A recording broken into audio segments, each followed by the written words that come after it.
Hi, it's Leah McNally. I'm one of the experts here in Flourish. I specialize in general business advice, email marketing, subscription sales, and Etsy SEO. I wanted to do a little refresher for everybody how to find and research your keywords. Before we get started though, I was going to talk a little bit about what's going on with Etsy, or maybe what's not happening. We haven't really had any new information from Etsy since earlier in the year, but testing and evidence is showing that although the search engine algorithm is changing, the basic tenets behind SEO aren't. You still want to continue to look for keywords shoppers are using, and you don't just want the ones with the biggest searches. You want longer niche keywords with less competition, and ideally those keywords are going to include some of the broader, more popular keywords within them. So you'll get kind of a little bit of some of the searches from both. And although Etsy is suggesting shorter titles, there hasn't been a lot of evidence so far that the short titles are performing better. So I'd still recommend testing this for yourself on a few listings, or make some duplicate listings and see what happens. All right, so how do you find those keywords? I think the place that we all start is with a lot of guessing and brainstorming. What would you search to find this? How would other people search? Make a list of your ideas. Ask friends and colleagues how they would search. Maybe poke around on the internet a little bit. All those things are valid ways, but basically you're just kind of guessing to come up with some terms as a starting point. But once you've got some ideas, now you can take those guesses to your next step, and that's where things like the search bar come into play. So try the search bar. The Etsy search bar is a great place to start for Etsy SEO, but it's not the only search bar you can use. Amazon probably gets like the most shopping searches of anyone on the planet, so you can go and give the Amazon search bar a try, right? Jot down anything that pops up that are auto-completes that seems like it might work for your product. You can also do the same thing with the Google search bar. You can find ideas directly from Google. And I would also say probably Pinterest. So kind of in comparison with the other social media platforms, Pinterest is basically a giant search engine with a heavy emphasis on shopping. So again, an interesting place to start. You want to avoid, sometimes they throw up those little single word things at the boxes, and so you probably just want to use those as kind of things that you would contain in keywords. But again, a good place to start, you know, and to kind of get ideas of how people might be searching for products like yours. So use all these different sites, kind of whatever seems like they work for your product. Continue to add those things to your list. And while you're doing that, keep in mind though that all of these different search engines are trying to guess what you're looking for. They are looking at cookies from your browser for hints of other related things you may have searched, but we're looking for keywords that our shoppers are using to find items like yours, and particularly we want to know the keywords that shoppers are the most likely to use. The keywords that the search bar suggests may or may not be terms that are most popular with shoppers. So it's just trying to match what you're looking for. So that's why you need to keep doing more research, and the next step is to take that list of things that you've culled from those first few sources. You need to take them to a keyword research tool. All right, so now we're ready to go to the next one. So these are some suggestions for keyword tools. So kind of the biggest Mac Daddy gold standard for keyword tools is the Google Keyword Planner. That's because Google gets the lion's share of searches like for everything, although maybe not specifically shopping. That might be Amazon actually if you're looking at shopping specifically. But because Google gets something like 85% of all the searches for everything in the world, excuse me, because of this and because the data is available if you know how to find it, it's one of the best sources for this sort of information. There are also other types of keyword tools that you can use. Etsy Rank, for instance. Etsy Rank is pulling similar data, but they're pulling it from the Bing keyword tool. And that's based specifically on Bing searches.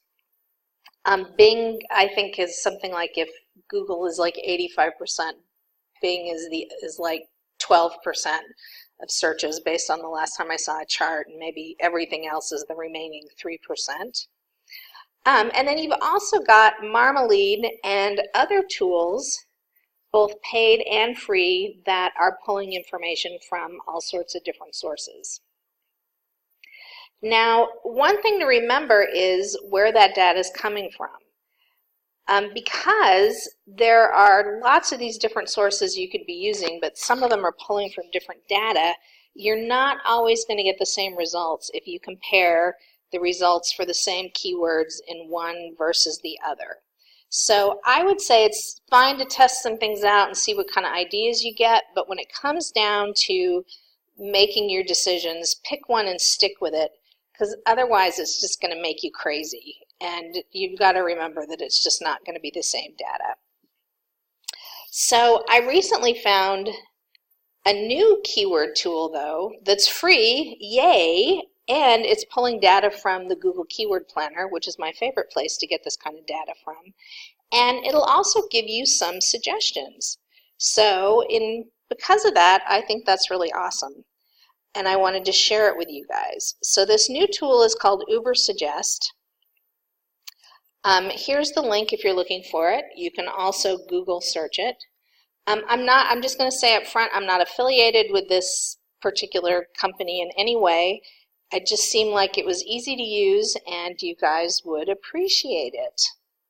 So I'm going to give you a quick lesson on how you can use this tool to find keywords. So we're going to go ahead and go to their web page. Here we are. Excuse me.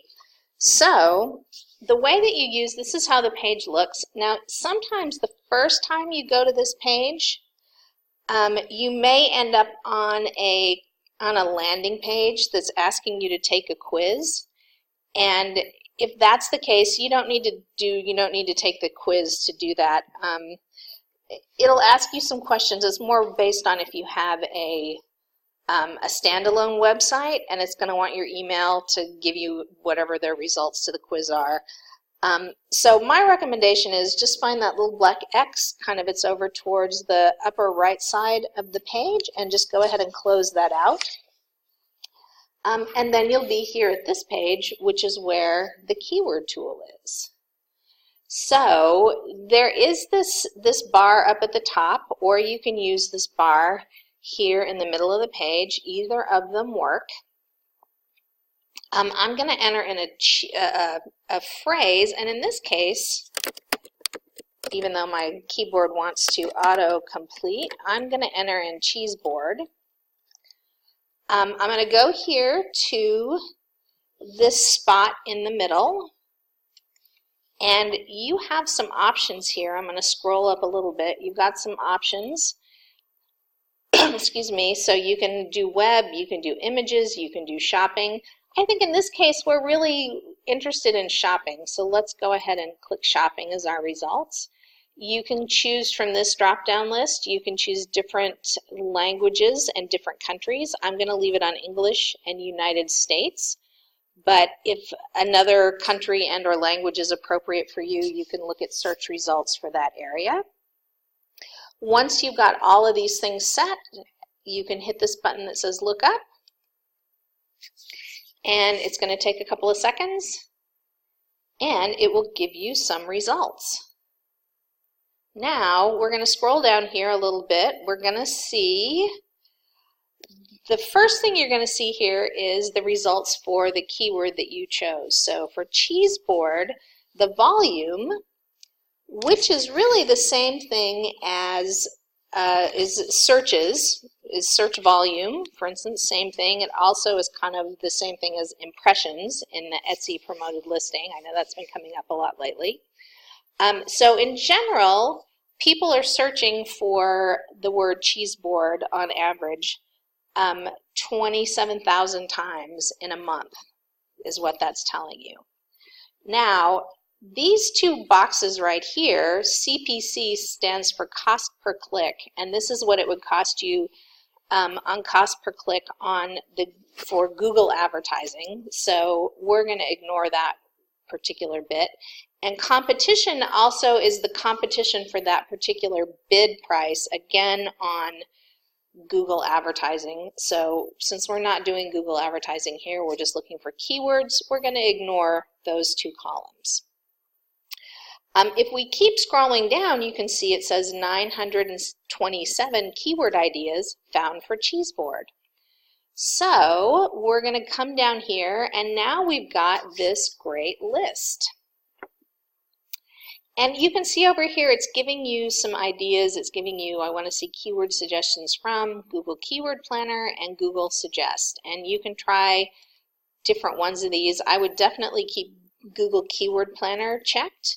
You can see now we've lost a couple hundred words. We're down to 727 keyword ideas, which isn't necessarily a bad thing to have less keywords. Sometimes with the Suggest option, you get a lot of stuff that's not related to your search.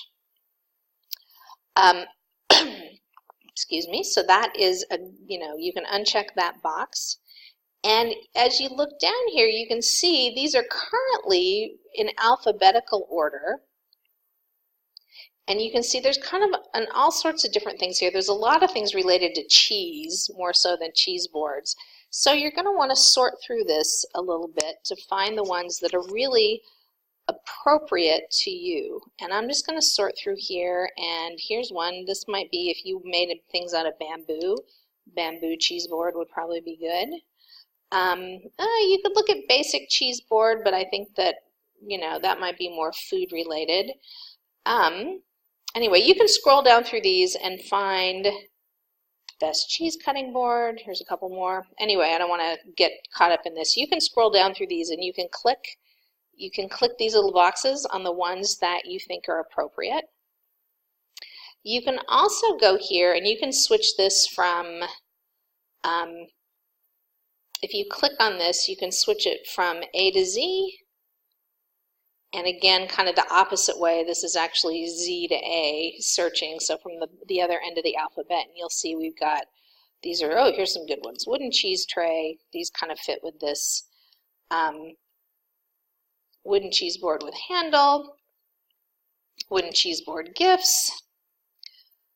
Wooden cheese board, wood cheese board. So you can see you just kind of need to scroll through this and kind of pick out some things that you like that seem like they might be appropriate, but there's lots of ideas here. The other thing you can do is go to this button here where it says search volume and click on this, and we'll click on it again. You can see there's some with 0 search volume, so now you can see everything by search volume. So you can see that the word cheese by itself is searched on average 165,000 times a month. So again, that's way too broad for us. What we're really looking for here, though, is keywords that have somewhere between 5,000 to 6,000 searches on average per month on the upside. So we can kind of come down here. You can see there's quite a few in this area. They have a lot of things to do with cheese, but here's one, cheese tray, 3,600. That's a good choice. Look through a few more of these. Look, there's wooden cheese board, 1,900. That's a pretty good idea. So you can kind of look through these, and then you want to go, it goes all the way down, and so you want to look at, we're going to flip to the next page. You also want to look for things between 5 and 6,000 down to about 500. And you can go into the mid 400-ish for keywords. As you get lower than that, you start to get things that could be really, you could get some really specific keywords going there, but they're just not searched all that often. And if you go too high, if you start to get over 5,000 or 6,000, as you get further and further up in the searches, there's so many results that it gets much harder for your results to be found. So that's where you want to look for these numbers between about 5,000 or 6,000 and about 500, things that are right for your item and your target audience in that range. That's what we're looking for. So once you've got some things that you've clicked a few things that you like here, you can go down to the bottom. Let's get further down. All right, so we have a couple choices here. You can click on copy, and that'll actually give you just a list of the keywords that you could copy and paste into something like, let's say, a Word document. But if you choose export to CSV, it's going to give you a spreadsheet, and the spreadsheet is going to contain not only the terms, but it's going to contain all the numbers. And so we really want to have that. And then once you've got the spreadsheet, you can also go through there. You could just download the entire list and sort that way. I work that way sometimes. And just kick out what you delete what you don't want, or, save what you do want, one or the other. But that's kind of a really handy way that you can kind of get a list to work for. And in general, what you'd want to do is just kind of those terms that you came up with originally, you just want to search those one by one and see what kind of numbers you come up with. Now, if you decide to go ahead and export that and download your list, you're going to end up with, and you can download it, it'll work in Excel. You can also use Google Sheets, their spreadsheet tool. It works very similarly in both. You're going to end up with a list that looks somewhat like this. So this is one that I downloaded a little while ago, and you can see out of that list I pulled out some of the things that I thought would be more appropriate long tail terms. Again, all we need to look at is search volume. We're going to ignore the cost per click and the competition because that has to do with Etsy searches. We can go here and you can just delete that. And now, I've sorted these by volume rank, so now I can go and take these terms and go like, okay, here's some ideas, and now I can see how many times a month somebody's actually searching for these particular items. So once you've got this information out of the keyword tool, now your next step is to take these back to Etsy and start to look at the competition. So we're going to go ahead and go to Etsy now. Here we are.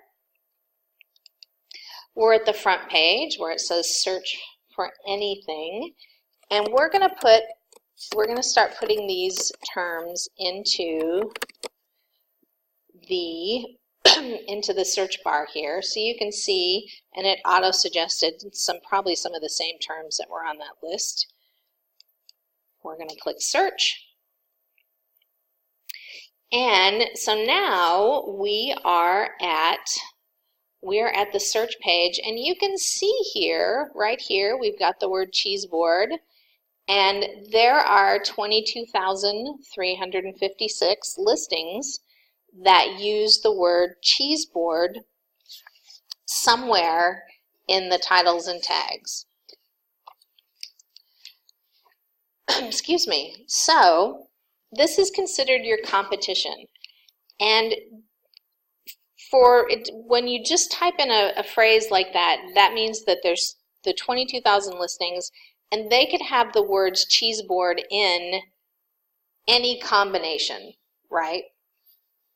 If you wanted to know exactly how many listings use the words cheese board, right next to each other in that exact phrase, if you put quotes around your listing,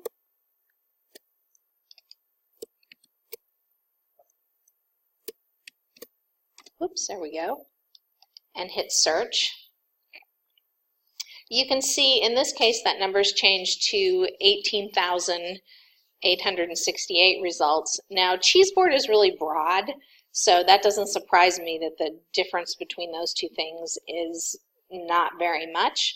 But often when you start to add other types of other words, kind of longer phrases and other words to this, like if we added wooden cheese board, let's go up here. We've got no quotes. So now we're down to 3,552 results. And if so, people may have the word cheese board somewhere and the word wooden somewhere else. And if you put quotes around it, you can see that there's actually 407 listings that use the phrase wooden cheese board exactly the way we typed it in. So that's the difference between competition and exact competition. So as you're searching here, you're looking for, you want to take terms from your list that had searches within that good range of Google of monthly searches, kind of between about 500 to 5,000. And then you want to look at the amount of competition that they have.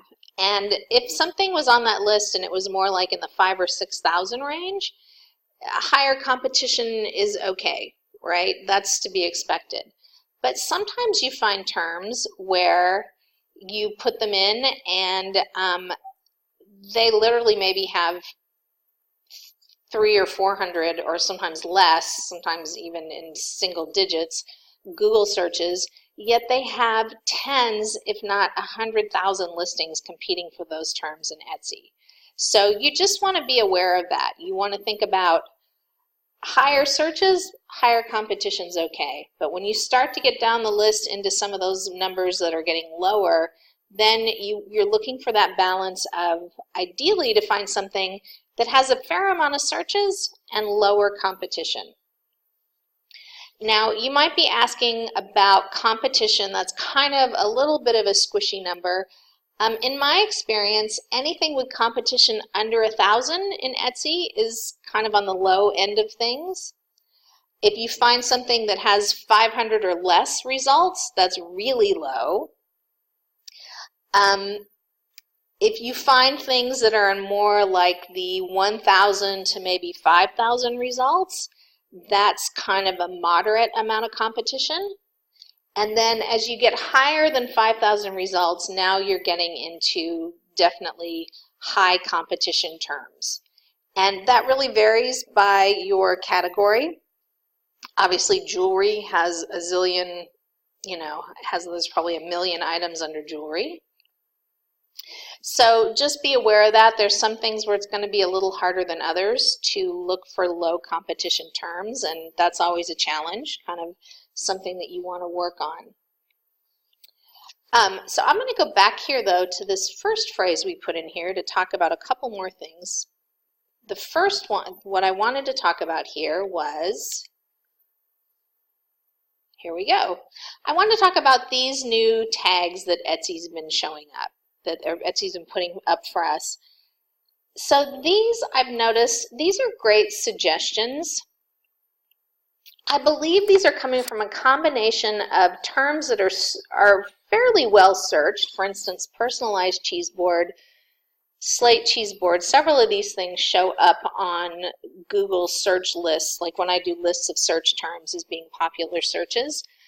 But sometimes they don't. And in that case, I think that it is things that either Etsy staff or the search engine learning kind of thinks might be correlated. So these are things that you can use as suggestions, but I would go ahead and also test them in a keyword tool, because although I can tell you right off from my own research that personalized cheese board is a great term to use, sometimes you see combinations that are not. So do not assume that these are the most highly searched term just because Etsy throws them up there. And again, it's them trying to kind of match what they think you want, just based on cookies on your computer and tendencies that other shoppers have to search by. The other thing that's getting a lot more weight in Etsy these days is this search bar here on the left-hand side. And this data is pulling from your attributes. And so, although it's not 100% of searches, it's important that you have your attributes filled out for all your listings. Some people have a tendency to do a lot of searching through the search bar, and it's probably pretty prevalent for mobile searches. So it's a good reason to go through and kind of, even if you've got a ton of listings, maybe just work through a few at a time. I know it can be really overwhelming. But definitely people go through here and they might search for home and living and maybe kitchen and dining. So these are the categories that typically that you might be choosing when you see things like this. And you can reduce these down. You can see we're doing some of these. These are by category. Some people might be doing this. You can see just by clicking down into dining and serving, I'm down to 7,000 results. Now I'm down to 4,000 results by picking trays and platters. And as a shopper, I can totally see why you would want to do this, because I'm personally completely overwhelmed by 20,000 choices.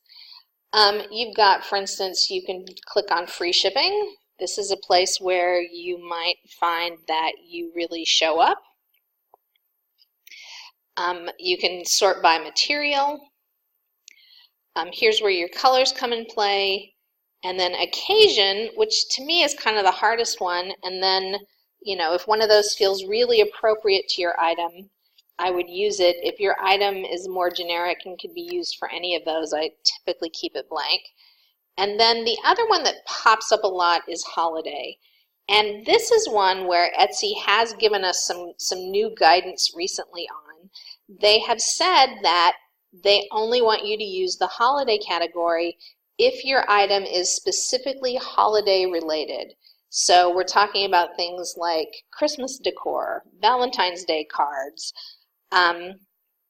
you know, things that would really only be used for that holiday, and not to use it for things that could be considered gifts for that holiday. So just keep that in mind. And the search engine, if you have things checked here that are inappropriate just to try and get more searches, the search engine is looking for that, and it will penalize your listing somewhat if you've got, for instance, you just have something, you know, beautiful like this little cheese board, just happens to be right here. If I clicked, if that was my listing and I had Christmas chosen as the attribute, that's not really a Christmas decor item. So that would kind of work negatively against you. So use your attributes and use them correctly. So now that you've kind of gone through, you've looked at your competition, you've come up with a list, you've looked at the search count numbers, you've come up with your competition. Now we're going to go ahead and work on titles. So we're going to switch back a little bit here. Let's talk about titles and tags. So I'm not seeing a lot of evidence that short titles are working better than long titles. I mentioned that earlier. I really encourage you to test that. It's like Etsy's suggesting that we do that. So, but it's not really caught on with a lot of usage yet for people. So go ahead and test that and see what works best for you. If you want to try short titles, my suggestion is going to be to start with your best descriptive keyword. You want to make sure that you're matching your title to something that people are using to shop, are already using to shop for items like yours. So that's my suggestion. Match your title to your best descriptive keyword that you've researched. And then put the rest of your keywords that you feel are appropriate into your tags. Now, if you're going for a long title, which is fine, like I said, I haven't seen a big difference in those. You want to start with your best descriptive keyword phrases, sometimes your best 2 phrases. You want to put phrases that are high competition,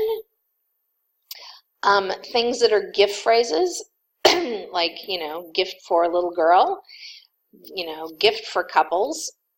If you have what I like to call a why phrase, which are things like, I would say this would be a place to put something like decor related phrases. Those are good examples. Kind of think about that as like why people would buy. So you want to put those phrases in the middle. And then those phrases that you found that tend to be either lower searches or low competition, but that are really relevant to your product, should go at the end or in tags only. So just to recap, start with your best descriptive keyword phrases, 1 or 2 of those at the beginning of your title. Put high competition, gift type phrases, or why people want to buy your item phrases in the middle. Low competition and low search phrases either at the end or tags only. All right, so that's all I was going to talk about today. We're here at the end. If you've got any questions, tag me in the club because I'm always happy to answer. It was great talking with you guys today, and I hope this was helpful. Thank you.